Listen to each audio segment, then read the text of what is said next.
ಹೆಣ್ಣು ಮಗಳಾಗಿ, ಅಕ್ಕ ತಂಗಿಯಾಗಿ, ತಾಯಿಯಾಗಿ, ಅತ್ತೆ ಸೊಸೆಯಾಗಿ, ನಾದಿನಿಯಾಗಿ, ಅಜ್ಜಿಯಾಗಿ ಹೀಗೆ ಎಲ್ಲ ಹಂತವನ್ನು ನಿಭಾಯಿಸ್ತಾ ಬರ್ತಾಳೆ. ಆದರೆ ಒಲಿದರೆ ನಾರಿ ಸ್ವರ್ಗಕ್ಕೆ ದಾರಿ, ಮುನಿದರೆ ಮಾರಿ ನರಕಕ್ಕೆ ದಾರಿ ಅನ್ನೋ ಹಾಗೆ ಹೆಣ್ಣಿನ ನಡುವೆ ಇರುವಂತಹ ಸಂಬಂಧ ಇಡೀ ಮನೆಯ ವಾತಾವರಣವನ್ನ, ಇಡೀ ಮನೆಯಲ್ಲಿರುವಂತಹ ನೆಮ್ಮದಿ ಮೇಲೆ ಅವಲಂಬಿಸಿರುತ್ತೆ. ಹಾಗಾದ್ರೆ ಎಲ್ಲೋ ಒಂದು ಕಡೆ ಹೆಣ್ಣಿಗೆ ಶತ್ರುನ ಅನ್ನುವಂಥ ಪ್ರಶ್ನೆ ಕೂಡ ಇಲ್ಲಿ ಎದ್ದೇಳುತ್ತೆ. ಅದಕ್ಕೆ ನಾವು ಅತ್ತೆ ವರ್ಸಸ್ ಸೊಸೆ ಅನ್ನುವಂಥ ಕಾರ್ಯಕ್ರಮವನ್ನ ಮಾಡ್ತಾ ಬಂದಿದ್ದೀವಿ. ನಿಜಕ್ಕೂ ಅತ್ತೆ ವರ್ಸಸ್ ಸೊಸೆ ಆಗಬಾರ್ದು, ಅತ್ತೆಯ ಜೊತೆ ಸೊಸೆ, ಅತ್ತೆ ಅಮ್ಮ ಆಗಬೇಕು, ಸೊಸೆ ಮಗಳಾಗಬೇಕು ಅನ್ನುವಂಥ ಉದ್ದೇಶದಲ್ಲಿ ನಾವು ಈ ಕಾರ್ಯಕ್ರಮವನ್ನು ಮಾಡ್ತಾ ಇದ್ವಿ. ಇವತ್ತು ಅತ್ತೆ ವರ್ಸಸ್ ಸೊಸೆಯಲ್ಲಿ, ಅತ್ತೆ ಸೊಸೆಯ ನಡುವಿನ ಸಂಬಂಧದಲ್ಲಿ ನಾದಿನಿಯ ಪಾತ್ರ ಎಷ್ಟು ಮುಖ್ಯ ಆಗುತ್ತೆ, ಹೇಗೋ ಅತ್ತೆ ಸೊಸೆ ಹೊಂದಾಣಿಕೆ ಮಾಡ್ಕೊಂಡಿರ್ತಾರೆ, ಅಷ್ಟರಲ್ಲಿ ಮನೆ ಮಗಳ ಎಂಟ್ರಿ ಆದ್ರೆ ಹೇಗಿರುತ್ತೆ ಒಂದು ಸನ್ನಿವೇಶ, ಇದರ ಬಗ್ಗೆ ಚರ್ಚೆ ಮಾಡ್ತೀವಿ. ಇದೇ ಇವತ್ತಿನ ಅತ್ತೆ ವರ್ಸಸ್ ಸೊಸೆ.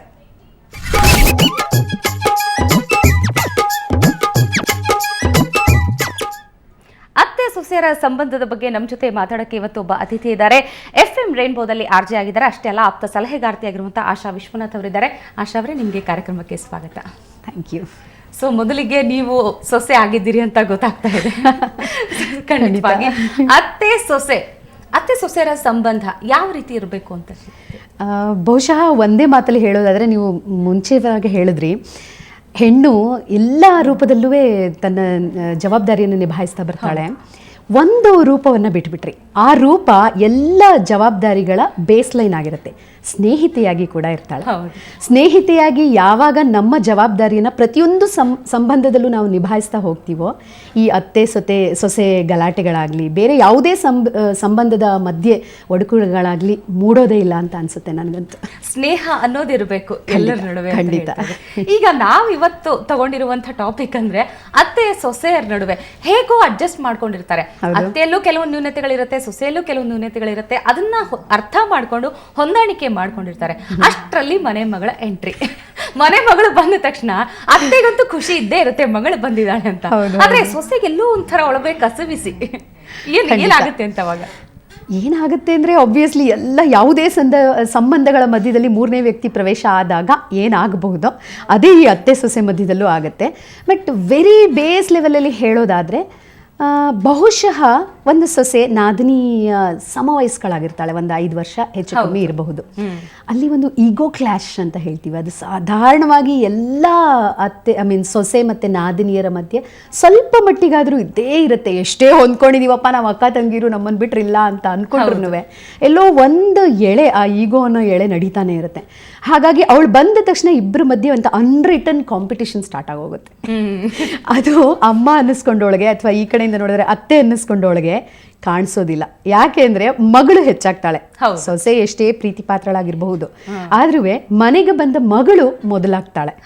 ಹಾಗಾಗಿ ಕ್ಲಾಶ್ ನಾವು ಯಾವ ರೀತಿ ಬೇಕಾದ್ರೂ ಯೋಚಿಸ್ಕೊಳ್ಬಹುದು. ಏನೋ ಒಂದು ಗಾದೆ ಹೇಳ್ತೀವಲ್ಲ, ಬೆಣ್ಣೆಲಿ ಕೂದಲೆಳೆಯೋ ಅಂತಹದ್ದು ಅಂತ, ಆ ರೀತಿಯಾಗಿ ಹಿಂಸೆ ಕೊಡುವಂತಹ ನಾದಿನಿಯರು ಇರ್ತಾರೆ. ಇಲ್ಲ ರಾಜಾರೋಷವಾಗಿ, ಇಲ್ಲ ಇವಳು ನೀನು ನನ್ನ ಅಮ್ಮ, ಇದು ನನ್ನ ಮನೆ, ಇದು ನೀನೇ ಹೊರಗಿಂದ ಬಂದಿರೋಳು ಅಂತ ಅಧಿಕಾರ ಚಲಾಯಿಸುವಂತ ಸ್ವಭಾವ ಕೂಡ ಇರುತ್ತೆ ಹೆಣ್ಣು ಮಕ್ಕಳಿಗೆ. ಹಾಗಾಗಿ ಎಲ್ಲ ಹಂತದಲ್ಲೂ ಜಗಳ ಅನ್ನೋದು ಇದ್ದೇ ಇರುತ್ತೆ. ಶೀತಲ ಸಮರ ಇರಬಹುದು, ಓಪನ್ ಸಮರ ಇರಬಹುದು. ಹೌದು, ಖಂಡಿತ. ಈಗ ನಮ್ಮ ಜೊತೆ ಮೈಸೂರು ಸ್ಟುಡಿಯೋದಿಂದ ಭುವನಾ ಕೂಡ ಜಾಯ್ನ್ ಆಗಿದ್ದಾರೆ. ಭುವನಾ ಅವರೇ, ನಿಮಗೂ ಕೂಡ ಕಾರ್ಯಕ್ರಮಕ್ಕೆ ಸ್ವಾಗತ. ನಮಸ್ಕಾರ. ಸುವರ್ಣ ವೀಕ್ಷಕರೆಲ್ಲರಿಗೂ ನನ್ನ ನಮಸ್ಕಾರಗಳು. ಭುವನಾ ಅವರೇ, ನೀವೇನ್ ಹೇಳ್ತೀರಿ, ಅತ್ತೆ ಸೊಸೆಯ ನಡುವೆ ಮನೆ ಮಗಳು ಅಂದ್ರೆ ನಾದಿನಿ ಬಂದಾಗ ಏನಾಗುತ್ತೆ ಅಂತ? ನೋಡಿ, ಈಗಾಗಲೇ ಅವರು ಹೇಳ್ದ ಹಾಗೆ ನಾದಿನಿ ಮತ್ತೆ ಸೊಸೆ ಅನ್ನೋರಿಗೆ ಹೆಚ್ಚಿನ ವಯಸ್ಸಿನ ಅಂತರ ಇರೋದಿಲ್ಲ. ಆದರೆ ಇವತ್ತಿನ ಕಾಂಟೆಂಪ್ರರಿ ವರ್ಲ್ಡ್ ಏನಿದೆ, ಇವತ್ತು ಎಲ್ಲರೂ ಆಧುನಿಕವಾಗಿ ಬದುಕ್ತಾ ಇದ್ದಾರೆ, ಎಲ್ಲರನ್ನೂ ಸ್ನೇಹಿತರಾಗಿ ಸ್ವೀಕರಿಸ್ಕೊಳ್ತಾ ಇದ್ದಾರೆ.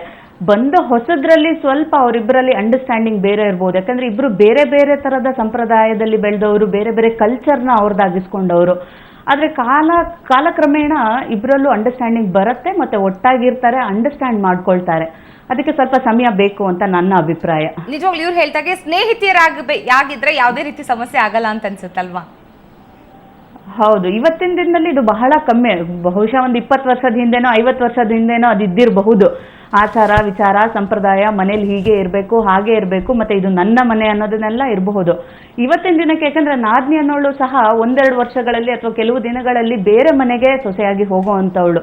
ಹಾಗಾಗಿ ಅವಳ ಮನಸ್ಸಿನಲ್ಲಿ ಇಲ್ಲಿಂದ ನಾನು ಏನು ಕಲಿಬಹುದು, ನಮ್ಮ ಮನೆಗೆ ಬಂದಿರೋ ಸೊಸೆಯಿಂದ ನಾನೇನು ಕಲಿಬಹುದು ಅಥವಾ ಏನು ಬದಲಾವಣೆ ಮಾಡ್ಕೋಬೇಕು, ಹೋದ ಅತ್ತೆ ಮನೆಯಲ್ಲಿ ನಾನು ಹೇಗೆ ನಡ್ಕೋಬೇಕು ಅನ್ನೋದನ್ನು ಸಹ ಕಲ್ತ್ಕೋಬಹುದಲ್ವಾ. ಇದು ನನ್ನ ಅಭಿಪ್ರಾಯ. ಆಶಾ ಅವರೇ, ಈಗ ಒಂದು ಅಂದ್ರೆ ಮದುವೆ ಆಗಿ ಹೋಗಿರ್ತಾರೆ, ನಾದಿನಿ ಬರ್ತಾರೆ. ಇನ್ನೊಂದು ಅಂದ್ರೆ ಮನೆಯಲ್ಲೇ ಇರ್ತಾರೆ ನಾದಿನಿ, ಇನ್ನು ಮದುವೆ ಆಗಿರಲ್ಲ, ನಾವು ಚಿಕ್ಕ ವಯಸ್ಸಿರುತ್ತೆ. ಸೊ ಆವಾಗ ಅವಳ ಮದುವೆ ವಿಷಯದಲ್ಲಿ ಆಗಿರ್ಬೋದು, ಖರ್ಚು ಮಾಡೋ ವಿಷಯದಲ್ಲಿ ಆಗಿರ್ಬೋದು, ಗಂಡ ಇಷ್ಟೊಂದು ಖರ್ಚು ಮಾಡ್ತಿದ್ದಾರೆ ಹೆಂಡತಿಗೆ ಅದು ಸಹಿಸ್ಕೊಳಕ್ ಆಗ್ತಿರಲ್ಲ ಕೆಲವು. ಖಂಡಿತ ಇಲ್ಲಿ ಎರಡು ವಿಷಯಗಳನ್ನು ನಾವು ಗಮನಿಸಬೇಕಾಗತ್ತೆ. ಮನೆಯಲ್ಲೇ ಇರುವಂತಹ ನಾದಿನಿ, ಅವಳು ಮನೆಯಲ್ಲೇ ಇದ್ದಾಳೆ ಅಂತ ಈಕೆ ಆ ಮನೆಗೆ ಸೊಸೆಯಾಗಿ ಹೋಗೋದಕ್ಕಿಂತ ಮುಂಚೆ ಗೊತ್ತಿರುತ್ತೆ. ಕೋರ್ಟ್ಶಿಪ್ ಅಥವಾ ಎಂಗೇಜ್ಮೆಂಟ್ ಆಗಿ ಮದುವೆ ಆಗೋದಕ್ಕಿಂತ ಮಧ್ಯದಲ್ಲಿ ತುಂಬ ಗ್ಯಾಪ್ ಇದ್ದರೆ ಅವರಿಬ್ಬರು ಬಹುಶಃ ಹೆಚ್ಚಿನ ಸ್ನೇಹಿತೆಯರಾಗಿ ಇರೋದಕ್ಕೆ ಸಾಧ್ಯ ಆಗುತ್ತೆ, ಹೆಚ್ಚಾಗಿ ಸ್ನೇಹಿತೆಯರಾಗಿ ಉಳ್ಕೊಳ್ಳೋದಕ್ಕೆ ಸಾಧ್ಯ ಆಗುತ್ತೆ ಈಕೆ ಆ ಮನೆಗೆ ಸೊಸೆಯಾಗಿ ಹೋದ ನಂತರವು. ಹಾಗಾಗಿ ಅದೊಂದು ನಿಟ್ಟಿನಲ್ಲಿ ನೋಡಬೇಕು. ಇನ್ನೊಂದು, ಮದುವೆ ಆಗಿ ಆಲ್ರೆಡಿ ಹೊರಟೋಗಿರುವಂತಹ ನಾದಿನಿ ಆಮೇಲೆ ಇವಳು ಬರ್ತಾಳೆ, ಆ ಮನೆಯಲ್ಲಿ ಇವಳು ಸೊಸೆಯಾಗಿ ಬಂದಾಗ ತನ್ನದೇ ಪ್ರಭುತ್ವ ಇರುತ್ತೆ ಅವಳಿಗೆ. ಮಧ್ಯದಲ್ಲಿ ಯಾವಾಗ್ಲೂ ಎಂಟ್ರಿ ಕೊಡುವಂತಹ ನಾದಿನಿ, ಆ ನಾದಿನಿಯಾಗಿ ಅತ್ತಿಗೆ ಅಥವಾ ಅವಳಿಗೂ ನಾದಿನಿ ತನಗಿಂತ ಚಿಕ್ಕವಳಾಗಿದ್ರೆ ಅದೇ ರೀತಿ ನಡ್ಕೊಂಡು ಹೋದ್ರೆ ಎಲ್ಲ ಸರಿ ಹೋಗುತ್ತೆ. ಆದ್ರೆ ಅವಳು ಬಂದು ಇವರ ಮನೆಯ ಸಂಸಾರದಲ್ಲಿ ಮೂಗು ತೂರಿಸುವಂತಹ ಪ್ರಯತ್ನವನ್ನು ಏನಾದ್ರೂ ಮಾಡಿದ್ರೆ ಆಗ ನೀವು ಹೇಳ್ದ ಹಾಗೆ ಗಂಡ ನಾದಿನಿ ಖರ್ಚು ಮಾಡ್ತಾನೆ, ಅತ್ತೆ ಪ್ರಿಫರೆನ್ಸ್ ಜಾಸ್ತಿ ಕೊಡ್ತಾಳೆ ಮಗಳಿಗೆ ಅನ್ನೋದೆಲ್ಲ ಕ್ಲಾಶ್ಗಳು ಶುರುವಾಗ್ತಾ ಹೋಗುತ್ತೆ. ಅದ್ರ ಬದಲು ಬಂದವಳುವೆ ಇದು ನನ್ನ ಮನೆ ಆಗಿತ್ತು, ಈಗಲೂ ನನ್ನ ಮನೆನೇ, ಆದ್ರೆ ಹೆಚ್ಚಿನ ಅಧಿಕಾರ ನನ್ನ ಅತ್ತಿಗೆಗೋ ನಾದಿನಿಗೋ ಆ ಮನೆಗೆ ಸೊಸೆಯಾಗಿ ಬಂದಿರೋಳಗಿದೆ ಅನ್ನೋದನ್ನ ಅರ್ಥ ಮಾಡ್ಕೊಂಡ್ಬಿಟ್ರೆ ಈ ಒಂದು ಕ್ಲಾಶ್ಗಳು ಇರೋದಿಲ್ಲ ಅನ್ಸುತ್ತೆ. ಎಂಥವ್ರಿಗೆ ಆದ್ರೂ, ಫಾರ್ ಎಕ್ಸಾಂಪಲ್ ಎಂಥವ್ರಿಗೆ ಆದ್ರೂ ನನ್ನ ಗಂಡ ನನ್ನ ಮೇಲೆ ನನ್ನ ಮಕ್ಕಳ ಮೇಲೆ ಖರ್ಚು ಮಾಡಬೇಕು ಮೊದಲನೇದಾಗಿ ಅಂತ ಇರುತ್ತೆ. ಆ ಗಂಡ ಅನ್ನಿಸ್ಕೊಂಡವನು ಹೆಂಡತಿ ಬಗ್ಗೆ ಅಥವಾ ಮಕ್ಕಳ ಬಗ್ಗೆ ಕಾಳಜಿ ತೋರದೆಲೆ ತನ್ನ ಮನೆಗೆ ಬಂದಂತಹ ಅಥವಾ ಇರುವಂತಹ ಅಕ್ಕ ತಂಗಿಯರ ಬಗ್ಗೆನೇ ಹೆಚ್ಚು ಕಾಳಜಿ ತೋರಿಸಿದ್ರೆ ಎಂತ ಹೆಣ್ಣಿಗಾದ್ರೂ ಬೇಜಾರಾಗೋದು ಸರ್ವೇ ಸಾಮಾನ್ಯ ಅಲ್ಲ. ನಮ್ಮ ಜೊತೆ ಹುಬ್ಳಿ ಸ್ಟುಡಿಯೋದಿಂದ ಅನಿತಾ ಪೂಜಾರ್ ಕೂಡ ಜಾಯ್ನ್ ಆಗಿದ್ದಾರೆ. ಅನಿತಾ ಅವರೇ, ನಿಮ್ಗೂ ಕೂಡ ಕಾರ್ಯಕ್ರಮಕ್ಕೆ ಸ್ವಾಗತ. ಈ ಅತ್ತೆ ವರ್ಸಸ್ ಸೊಸೆ, ಅತ್ತೆ ಸೊಸೆಯರ ನಡುವಿನ ಸಂಬಂಧದಲ್ಲಿ ನಾದಿನಿ ಎಷ್ಟು ಮುಖ್ಯ ಪಾತ್ರ ವಹಿಸ್ತಾಳೆ ಅಂತ ಅನ್ಸುತ್ತೆ?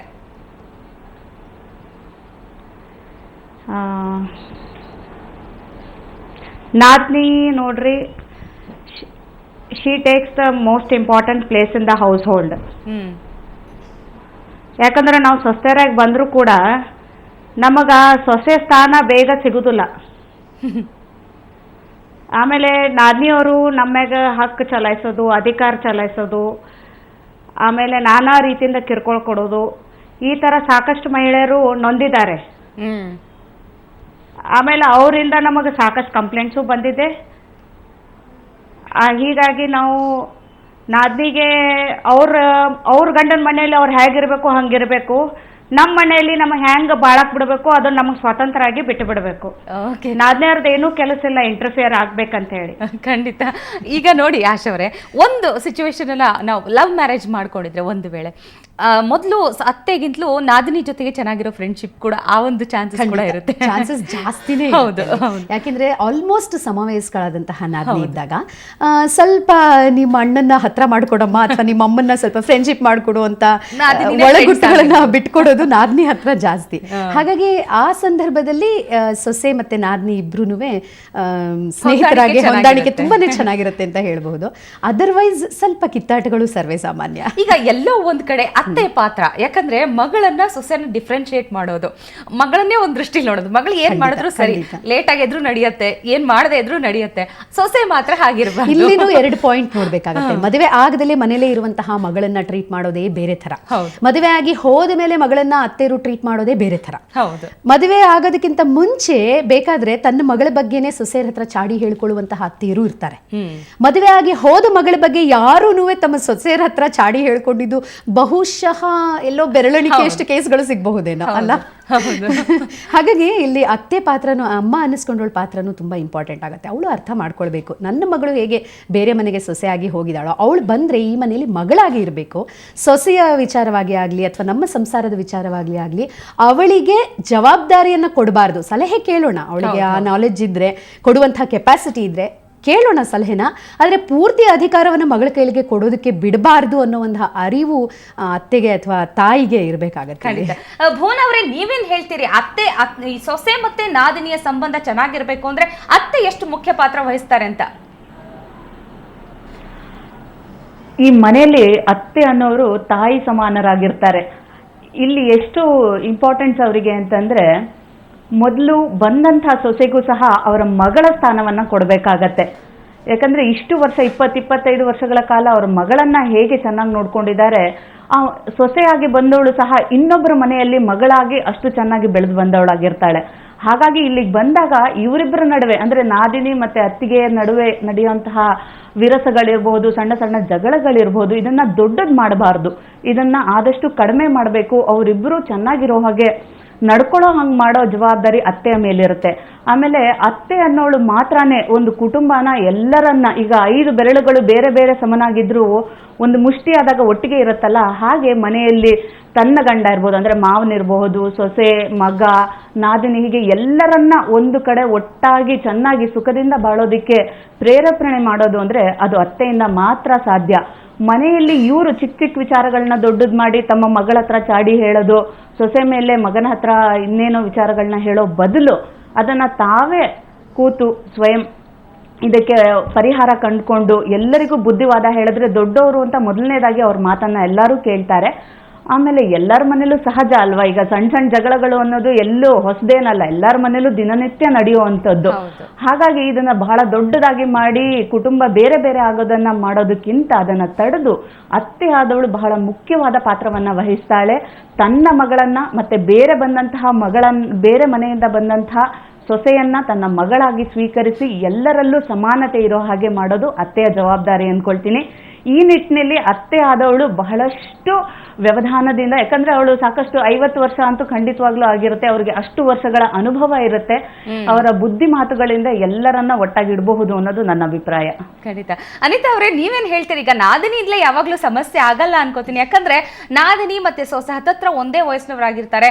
ನಾದಿನಿ ಇನ್ ಕೇಸ್ ಮದುವೆ ಆಗಿದ್ರೆ ಅವ್ರಿಗೂ ಕೂಡ ಸೊಸೆ ಆದಂತ ಅನುಭವ, ಸೊಸೆಗೆ ಏನೇನಾಗುತ್ತೆ ಕಷ್ಟಗಳನ್ನೋಂಥದ್ದು ಅದು ಕೂಡ ಗೊತ್ತಿರುತ್ತೆ. ಎಲ್ಲೋ ಒಂದ್ ಕಡೆ ಅತ್ತೆ ಸೊಸೆ ನಡುವೆ ಒಂದು ವೇಳೆ ಹೊಂದಾಣಿಕೆ ಇಲ್ಲದೆ ಇದ್ರೆ ಅಲ್ಲಿ ನಾದಿನಿ ಕೂಡ ಆ ಒಂದು ಹೊಂದಾಣಿಕೆನ ಸರಿ ಮಾಡುವಂತಹ ಪಾತ್ರಗಳು ಕೂಡ ಇರುತ್ತಲ್ವಾ?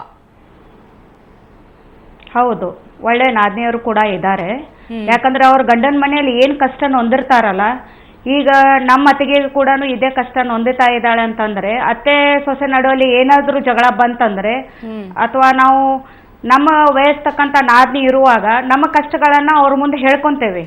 ಅವಾಗ ಹೇಳುವಾಗ ಆ ನಾದಿನಿ ನಮ್ಮಲ್ಲೇ ನಡು ಬಂದು ನಮ್ಮೆಲ್ಲ ಸಮಸ್ಯೆ ಬಗೆಹರಿಸಿ, ಇಲ್ಲ ಇದು ಹಿಂಗಮ್ಮ, ಇದು ಹಿಂಗಿರ್ಬೇಕು, ಈಗಿನ ಜನರೇಷನ್ ತಕ್ಕ ಸೊಸ್ತಾರೆ ಹೆಂಗಿರ್ತಾರೆ ಹಂಗ ನೀ ಇರ್ಬೇಕಮ್ಮ ಅಂತ ತಿಳಿಸ್ಕೊಡ್ತಾರ.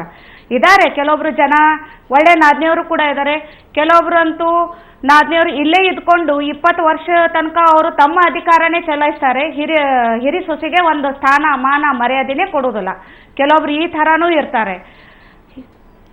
ಎಲ್ಲೋ ಒಂದು ಕಡೆ ಹೇಗೆ ಇರಲಿ ಅಂದ್ರೆ ಕೆಲವೊಂದು ಹೊಂದಾಣಿಕೆಗಳನ್ನು ಮಾಡ್ಕೊಂಡ್ರೆ ಸರಿ ಹೋಗುತ್ತೆ ಅಂತ ಅನ್ಸುತ್ತೆ. ನಿಮ್ಮೆಲ್ಲರ ಜೊತೆ ಮತ್ತಷ್ಟು ನಾನು ಮಾತಾಡ್ತೀನಿ.